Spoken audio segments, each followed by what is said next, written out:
Ankita murder case में पटवारी वैभव प्रताप को गिरफ्तार किया। सूत्रों के अनुसार ऋषिकेश में अंकिता भंडारी मर्डर केस में एसआईटी ने पटवारी वैभव प्रताप को गिरफ्तार कर लिया है। पूछताछ में वे एसआईटी के सवालों का सही से जवाब नहीं दे पाए। पटवारी वैभव प्रताप को कल शुक्रवार को एसआईटी ने हिरासत में लिया था।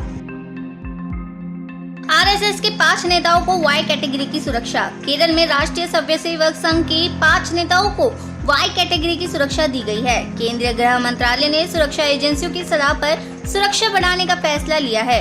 प्रतिबंधित संगठन पीएफआई के पास से जब्त सामग्री में इन नेताओं की लिस्ट मिली थी। माना जा रहा है कि इन पर जान का खतरा था। पूर्व केंद्रीय गृह राज्य मंत्री चिन्मयानंद को दुष्कर्म के मामले में इलाहाबाद हाई कोर्ट से कोई राहत नहीं मिली है। शाहजहांपुर की निचली अदालत के फैसले पर रोक लगाने से हाई कोर्ट ने इनकार कर दिया। चिन्मयानंद की शिष्य ने ये केस दर्ज कराया था। हाई कोर्ट ने 30 अक्टूबर तक सरेंडर करने का आदेश दिया है।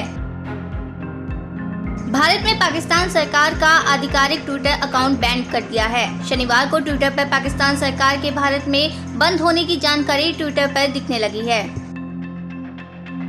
नोएडा अथॉरिटी की कार्रवाई पर इलाहाबाद हाईकोर्ट की रोक। इलाहाबाद हाईकोर्ट ने ओमेक्स सोसाइटी में नोएडा अथॉरिटी की कार्रवाई पर 20 अक्टूबर तक रोक लगा दी है। बुलडोजर कार्रवाई पर रोक लगाए जाने से सोसाइटी के लोगों को बड़ी राहत मिली है। श्रीकांत त्यागी के महिला से बदसलूकी के मामले के बाद ये सोसाइटी सुर्खियों में आई थी।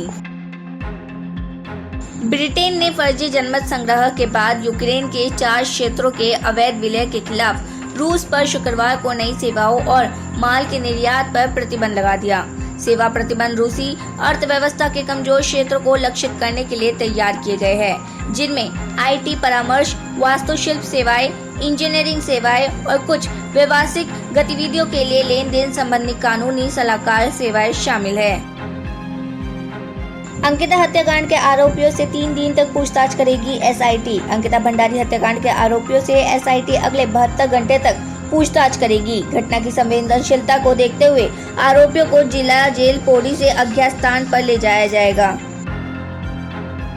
बुर्किना फासो में एक बार फिर तख्तापलट हो गया है। यहाँ की सेना ने 1 दर्जन से अधिक सदस्यों को देर रात सरकारी टेलीविजन पर कब्जा कर लिया है। देश में फरवरी में ही पहले ही सैन्य तख्तापलट के जरिए राष्ट्रपति को पद से हटा दिया गया था और अब राष्ट्रपति का कार्यभार संभाल रहे lieutenant colonel Paul Henry Sandaogo Damiba का भी कुछ पता नहीं है।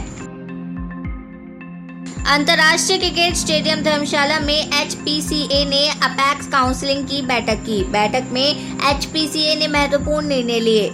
अरुण कुमार धूमल को बीसीसीआई की एजीएम के लिए सर्वसम्मति से एचपीसीए का प्रतिनिधित्व करने के लिए चुना गया।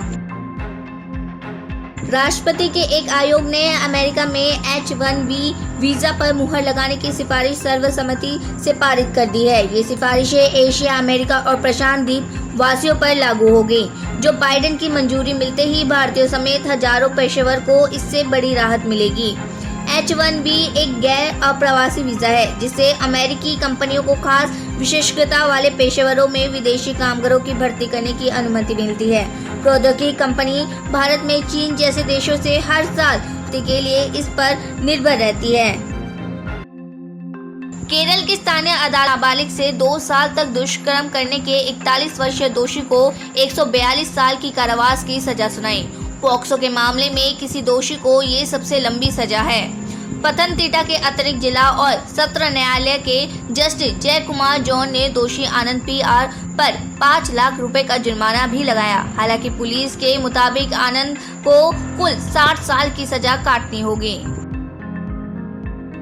आजम की याचिका पर सुनवाई से सुप्रीम कोर्ट ने किया इनकार। Justice MR. शाह की अध्यक्षता वाली पीठ के समक्ष आजम की ओर से पेश वकील कपिल सिब्बल ने कहा है कि 87 मामलों में जमानत मिलने के बाद उनके मूल वकील के खिलाफ जौहर बीवी को लेकर 3 नए मुकदमे दर्ज किए गए हैं, लेकिन पीठ याचिका पर विचार करने में दिलचस्पी नहीं दिखाई। पीठ ने उन्हें इलाहाबाद हाईकोर्ट जाने के लिए कहा, जिसके बाद आजम ने अपनी याचिका वापस ले ली। जौहर विश्वविद्यालय की स्थापना 2006 में एक ट्रस्ट द्वारा की गई थी और आजम खां इस निजी विश्वविद्यालय के चांसलर थे। प्रदूषण नियंत्रण के लिए मुख्यमंत्री अरविंद केजरीवाल ने 15 सूत्रीय शीतकालीन कार्य योजना की घोषणा कर दी है। इसके तहत धूल विरोधी अभियान, पटाखों पर प्रतिबंध, ग्रीन वॉर रूम, सड़कों की सफाई व पानी का छिड़काव और प्रदूषण की 24 घंटे निगरानी समेत कई कदम उठाए जाएंगे। पटाखों पर रोक की निगरानी के लिए 210 टीमें लगाई गई है। पटाखों की ऑनलाइन डिलीवरी पर भी रोक है।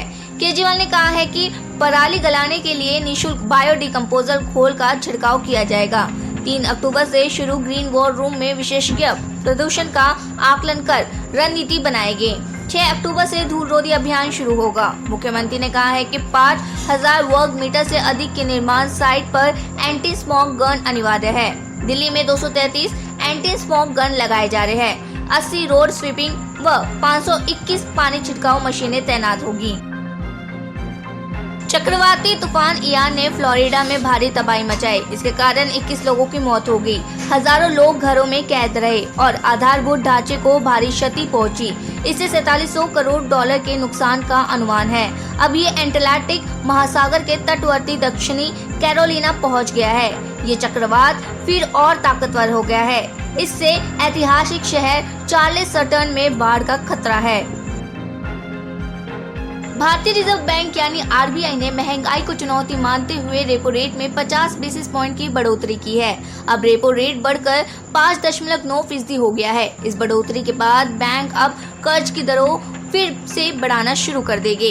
होम फाइनेंस कंपनी HDFC ने तो आरबीआई की घोषणा के बाद होम लोन पर कर्ज की दर को 50 बेसिस पॉइंट बढ़ा दिए है। हालांकि रेपो रेट में बढ़ोतरी के बाद बैंकों में डिपॉजिट पर भी ज्यादा ब्याज मिलने की उम्मीद है। सुप्रीम कोर्ट ने 9 बजे तक निपटाए 75 केस। सुप्रीम कोर्ट के जस्टिस DY चंद्रचूड़ और जस्टिस हिमा कोहली ने कुल 75 मामलों की सुनवाई की। इन मामलों की सुनवाई के लिए दोनों जज रात 9 बजे तक कोर्ट में रहे। बता दें कि अमूमन कोर्ट की सुनवाई शाम 4 बजे तक खत्म हो जाती है, लेकिन शुक्रवार को जब वकीलों ने कहा कि आखिरी वाले केस काफी अर्जेंट है, तो कोर्ट ने कहा कि आप चिंता न करें, हमने अपने परिवार वालों को कह दिया है कि सारे मामले की सुनवाई के बाद ही हम घर आ पाएंगे।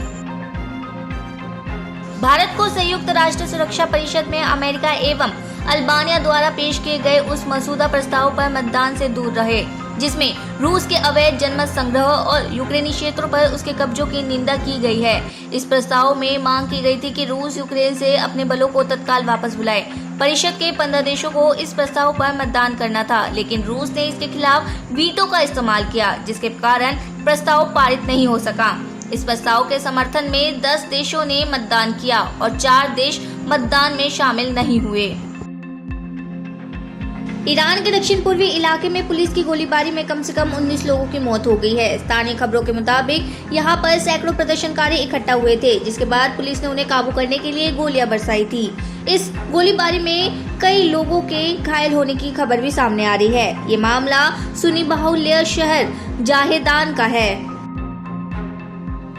केंद्र ने अरुणाचल प्रदेश के 4 जिलों में अफस्पा कानून को अगले 6 महीने के लिए बढ़ाने का फैसला किया है। गृह मंत्रालय ने कहा है कि अरुणाचल प्रदेश में तिरप, चांगलांग और लोंगडिंग के जिले के अलावा नामसाई जिले में नामसाई और महादेवपुर पुलिस स्टेशन के अधिकार क्षेत्र में आने वाले क्षेत्रों में सशस्त्र बल अधिनियम 1958 को आज से 6 महीने के लिए बढ़ा दिया है। इन क्षेत्रों को अशांत क्षेत्र घोषित किया गया है। राजस्थान के विधानसभा चुनाव के दौरान दिए गए एक भाषण को लेकर उत्तर प्रदेश के मुख्यमंत्री योगी आदित्यनाथ के खिलाफ दाखिल याचिका इलाहाबाद हाई कोर्ट ने खारिज कर दी है। शीर्ष कोर्ट ने याचिका दाखिल करने वाले वकील को कड़ी फटकार लगाई है। साथ ही कानूनी प्रक्रिया के दुरुपयोग के मामले में वकील पर 5000 रुपए का जुर्माना भी लगाया है। मुख्यमंत्री योगी आदित्यनाथ ने वर्ष 2018 में अलवर भाषण दिया था। मऊ के रहने वाले वकील ने इसी भाषण पर आपत्ति जताते हुए पहले लोकल पुलिस फिर सेशन कोर्ट तक में उनके खिलाफ शिकायत दी थी।